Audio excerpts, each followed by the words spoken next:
इस दूसरे पार्ट में हम टाइटैनिक से जुड़ी कई दिलचस्प बातों को लेकर आगे बढ़ेंगे और जानेंगे इस दुर्घटना के और भी कई कारणों के बारे में। उसके बाद हम जानेंगे टाइटैनिक पर मौजूद पैसेंजर्स के इंडिया के साथ कनेक्शंस के बारे में, टाइटैनिक के सबसे बहादुर योद्धाओं के बारे में, मलबे से निकली कई दिलचस्प और कीमती चीज़ों के बारे में, इसके साथ और भी कई ना सुनी गई बातों के बारे में। तो चलिए आगे बढ़ते हैं और सुनते हैं। जहाज से भिड़ने वाला आइसबर्ग ग्रीनलैंड में मौजूद एक ग्लेशियर से टूट कर निकला था। टाइटैनिक के लॉन्च को 6 हफ्तों तक डिले रखा गया था क्योंकि हारलैंड एंड वुल्फ नाम के शिपयार्ड पर ही टाइटैनिक की जुड़वा शिप ओलंपिक को रिपेयर किया जाना था, जहां पर टाइटैनिक को बनाया गया था आयरलैंड के बेलफास्ट शहर में। अगर टाइटैनिक के सफ़र को 1.5 महीने पहले शुरू कर दिया गया होता तो शायद उस समय रास्ते में इतने आइसबर्ग्स मौजूद ना होते और ना ही दुर्घटना होती। ओलंपिक शिप टाइटैनिक से काफ़ी मिलता जुलता लग्जूरियस पैसेंजर शिप था जो वाइट स्टार लाइन कंपनी का ही था, पर यह टाइटैनिक से 1 साल पहले बना लिया गया था। ओलंपिक शिप का कैरियर 24 साल रहा, जिसका इस्तेमाल 1914 से 1918 तक वर्ल्ड वॉर के समय एक ब्रिटिश ट्रूप शिप की तरह किया गया। ओलंपिक शिप को इसलिए रिपेयर किया जा रहा था क्योंकि पानी में बने सक्शन की वजह से उसने एक छोटा शिप अपनी तरफ खींच लिया था, जिससे दोनों की टक्कर हो गई। 1918 में ओलंपिक की नज़र एक दुश्मन जर्मन यू बोट पर पड़ गई, इंग्लैंड के आइल्स ऑफ सिली के पास, जिसके बाद ओलंपिक ने उस यू बोट को टक्कर मारकर डुबो दिया। 1935 में उसे स्क्रैप में बेच दिया गया क्योंकि उसकी टेक्नोलॉजी काफ़ी पुरानी हो चुकी थी और शिप भी। इस कंपनी का तीसरा शिप ब्रिटानिक था, जिसका इस्तेमाल वर्ल्ड वॉर के समय एक हॉस्पिटल शिप के तौर पे किया जा रहा था और इसे टाइटैनिक की दुर्घटना से सबक लेके बनाया गया था। पर यह शिप भी 21 नवंबर 1916 को एक जर्मन माइन से टकराकर डूब गया और 30 लोग मारे गए, पर 1035 लोगों को बचा लिया गया था। हालांकि उस दिन कंडीशंस टाइटैनिक जितनी कठिन नहीं थी, ना ही पानी इतना ठंडा था और आसपास मदद के लिए लोग भी मौजूद थे। जो घटना ग्रीस के एजियन सी में घटी। 11:39 से 40 मिनट पे फ्रेडरिक फ्लीट नाम के इंसान ने सबसे पहले आइसबर्ग को देखा था और उसने बताया कि वो चीज़ इतनी डरावनी लग रही थी कि अंधेरे से भी ज़्यादा गहरी लग रही थी।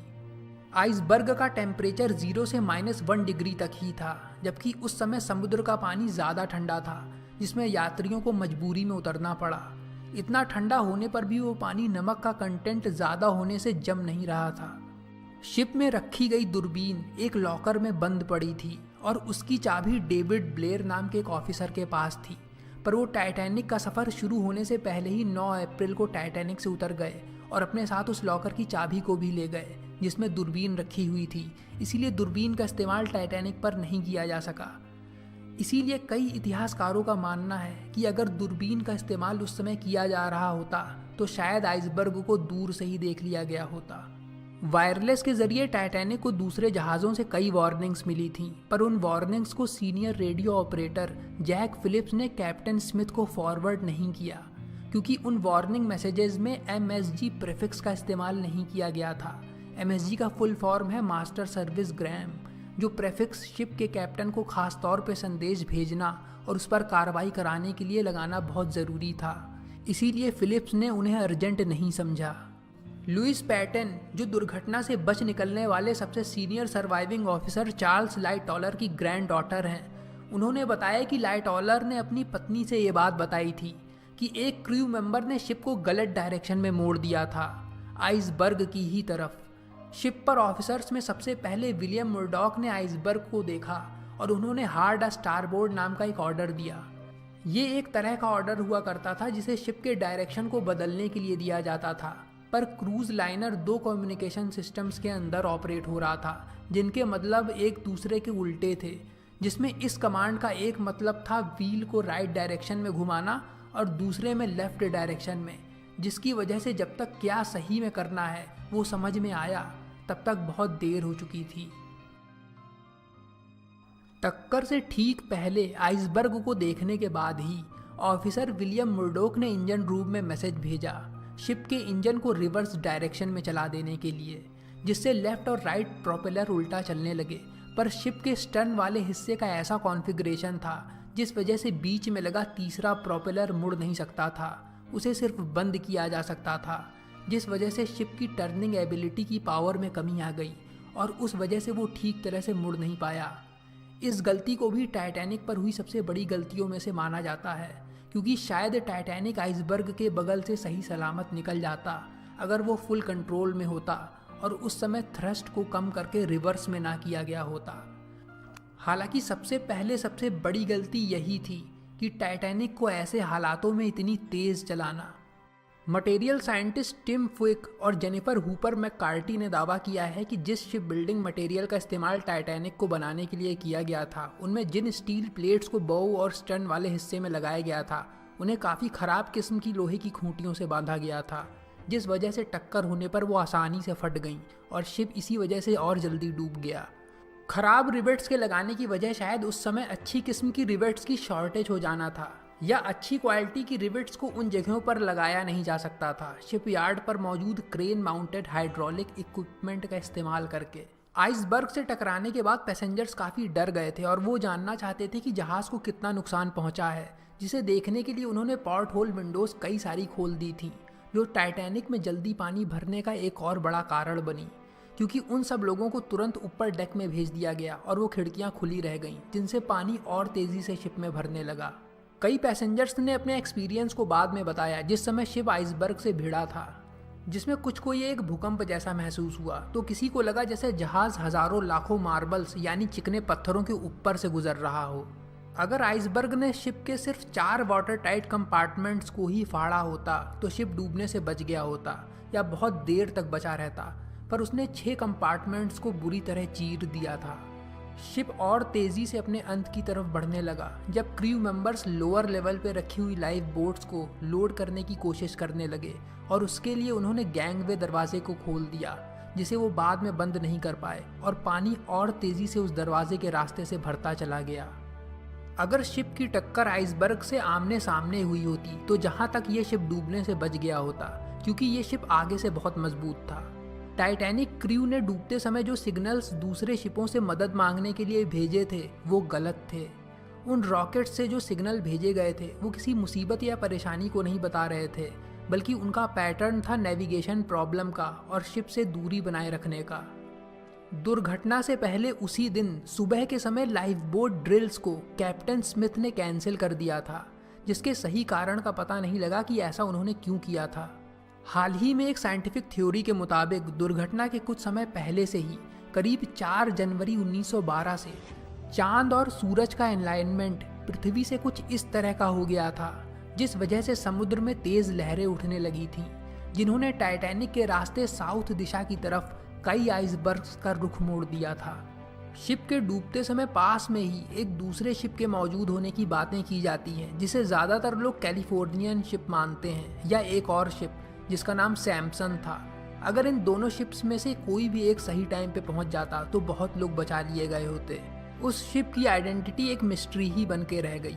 ऐसा बताया गया है कि कैलिफोर्नियन शिप के ऑपरेटर्स ने टाइटैनिक से छोड़े गए फ्लेयर सिग्नल्स को देखा था, पर उन्होंने उसे इग्नोर कर दिया। शायद उन्हें पहले वार्निंग देने के लिए डांट पड़ चुकी थी इसीलिए, और वो टाइटैनिक के वायरलेस SOS मैसेज रिसीव नहीं कर पाए, क्योंकि उस रात उनका वायरलेस ऑफिस बंद हो गया था। इन्हीं सब बातों की वजह से SS कैलिफोर्नियन शिप पर लापरवाही करने का भी आरोप लगाया जाता है। 9 नवंबर 1915 को SS कैलिफोर्नियन शिप खुद भी डूब गया जब उसे एक जर्मन पनडुब्बी ने टॉर्पीडो से उड़ा दिया। सुबह 4:10 पर कारपेथिया शिप में सर्वाइवर्स को बैठाया जाने लगा था। Margaret Molly brown first class passenger थी, जो इस घटना के बाद एक्टिविस्ट और US कैंडिडेट भी बनी। वो पहले से अमीर नहीं थी और उन्होंने कोलोराडो के सिल्वर माइन ऑपरेटर से शादी की थी, जिसके बाद दोनों की मेहनत से परिवार ने काफ़ी अच्छा पैसा भी कमा लिया था। हालांकि उनका तलाक हो गया था, पर कुछ कारणों से वो अपने पति के साथ हमेशा जुड़ी रहीं और सोशल वर्कर के तौर पर दोनों काम करते रहे साथ में। मॉली को शिप में लोग पसंद नहीं करते थे क्योंकि वो हाल ही में अमीर बनी थी। हालांकि उनको उनके स्टेटस की वजह से नहीं, बल्कि उनकी हिम्मत की वजह से याद किया जाता है, जिन्होंने शिप में फंसे घबराए हुए लोगों को बचाने में अपनी पूरी जान लगा दी थी। सबसे पहले खुद लाइफ बोट में बैठने की बजाय उन्होंने दूसरों को बैठाने में मदद की। उसके बाद वो लाइफ बोट नंबर 6 पर सवार हुई और लाइफ बोट के चार्ज रॉबर्ट हाइकन्स के ऊपर दबाव बनाया लाइफ बोट को वापस ले जाने के लिए और वहाँ पर फंसे हुए और लोगों को नाव पे बैठाने के लिए। लाइफ बोट इंचार्ज वापस लौटने से डर रहा था क्योंकि वहाँ इतनी अफरा तफरी मची हुई थी कि लोग लाइफ बोट को पलट भी सकते थे, पर मॉली नहीं मानी और खुद एक चप्पू पकड़कर नाव को वापस ले जाने लगी। इसी के बाद से उन्हें अनसिंकेबल बोला जाने लगा, मतलब कभी न डूबने वाली। मैसी डिपार्टमेंट स्टोर के को ओनर और पॉलिटिशियन इज़ाडोर स्ट्रॉस अपनी पत्नी इडा के साथ यूनाइटेड स्टेट्स यूरोप की ट्रिप पूरी करके लौट रहे थे। उन दोनों को लाइफ बोट पर बैठने की पेशकश की भी गई, पर उन्होंने खुद से ज़्यादा दूसरे कई सारे पैसेंजर्स की जान को महत्वपूर्ण माना। उन्होंने लाइफ बोट नंबर 8 पर अपनी मेड को भी बैठा दिया था, जिसका नाम एलन बर्ड था। इडा अपने पति के लिए पूरी तरह से समर्पित थी और वो बोली, मैं अपने पति से अलग नहीं होंगी। जैसे आज तक हम साथ रहते आए थे, इस दुनिया से जाएंगे भी साथ में ही। जिन लोगों ने इन्हें आखिरी बार देखा था उन्होंने बताया कि दोनों एक दूसरे का हाथ पकड़कर शिप के डूबने का और मौत के आने का इंतजार कर रहे थे। जैक फिलिप, जो शिप पर ब्रिटिश सीनियर वायरलेस ऑपरेटर थे, उन्होंने सफ़र के दूसरे दिन अपना 25th बर्थडे सेलिब्रेट किया था।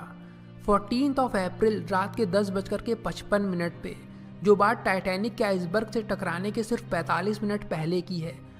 उस समय फिलिप को एसएस कैलिफोर्नियन शिप से एक वार्निंग मैसेज मिला था, जिसमें उस रास्ते में आसपास मौजूद कई बर्फ के टीले या आइसबर्ग्स के होने की चेतावनी दी गई थी। पर यह पहली वार्निंग नहीं थी, बल्कि फिलिप को इससे पहले और भी कई वार्निंग्स दी गई थीं, जिससे तंग आकर लापरवाही में फिलिप ने कैलिफोर्नियन शिप के ऑपरेटर को चुप रहने के लिए कहा। जहाज के आइसबर्ग से टकराने के बाद फिलिप पूरे समय दूसरे शिप्स को रात के 2 बजे तक सिग्नल भेजते रहे। जब कैप्टन स्मिथ उनके पास पहुंचे और उनकी ड्यूटी को ख़त्म किया, तब तक वायरलेस रूम में बुरी तरह से पानी भर चुका था। थॉमस एंड्रयू एक ब्रिटिश आर्किटेक्ट थे जो टाइटैनिक को डिज़ाइन करने के इंचार्ज थे। वो फर्स्ट क्लास टिकट से सफ़र कर रहे थे और इस जहाज़ के बारे में किसी और से कहीं बेहतर जानते थे। यहाँ तक कि उन्होंने एक बार सुझाव भी दिया था कि टाइटैनिक पर कम से कम 46 लाइफ बोट्स होनी चाहिए, पर बदकिस्मती से बाकी मैनेजमेंट से जुड़े बड़े लोगों ने उनके इस सुझाव को नज़रअंदाज कर दिया और सिर्फ 20 लाइफ बोट्स को ही रखा। आइसबर्ग से टकराने पर कैप्टन स्मिथ ने एंड्रयू को शिप पर हुए नुकसान की जांच करने को कहा। एंड्रयू जान चुके थे कि इस शिप को डूबने से अब कोई नहीं बचा सकता और वो जल्दी जल्दी लोगों को लाइफ बोट पर भेजने लगे। आखिरी बार उन्हें स्मोकिंग रूम में बैठा देखा गया, जब वो फायर प्लेस के ऊपर लगी प्लिमथ हार्बर नाम की पेंटिंग को गौर से देख रहे थे।